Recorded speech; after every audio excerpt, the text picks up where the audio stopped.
এখানে সবংয়ে বিজেপির জল্লাদ সিপিএম এর হাড়মাতগুলো যারা এখন জার্সি পাল্টে বাম থেকে রাম হয়েছেন, তারা গিয়ে ধমকেছে, চমকেছে। আমার ছোট বোনের মতো সাথী এবং তার 2 বছরের মেয়েকে যারা করেছে এই ঘটনার সাথে যুক্ত, নামগুলো নিয়ে গেলাম। 4 তারিখে মমতা ব্যানার্জির সরকার হবে।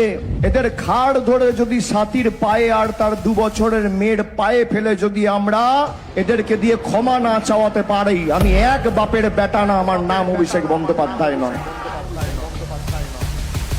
আজকে মধ্যপ্রদেশের সকালে দেখছি একজন এমএলএ, তার ছেলে অ্যাক্সিডেন্ট করে দিয়ে চলে গেছে, বলছে আমার বাবা এমএলএ, আমাকে বাঁচিয়ে দেবে। এই বিজেপির গণতন্ত্রের নমুনা। এই হচ্ছে বিজেপি শাসিত রাজ্যে আইন শৃঙ্খলার নমুনা বা নিদর্শন।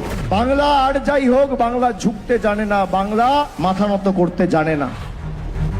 গুজরাটের নেতারা এসে বলছে 23 তারিখ আর 29 তারিখ বাড়ি থেকে বেরোবে না। তৃণমূলকে হুঁশিয়ারি দিচ্ছে, বাংলার মানুষকে হুঁশিয়ারি দিচ্ছে। আপনাকে অনুরোধ করব অমিত বাবু, যদি বুকের পাটা থাকে আর সৎসাহস থাকে, 4 তারিখ 12টার পর কলকাতায় থাকবেন, দেখা হবে। খেলা আপনারা শুরু করেছেন, তৃণমূল খেলা শেষ করবে।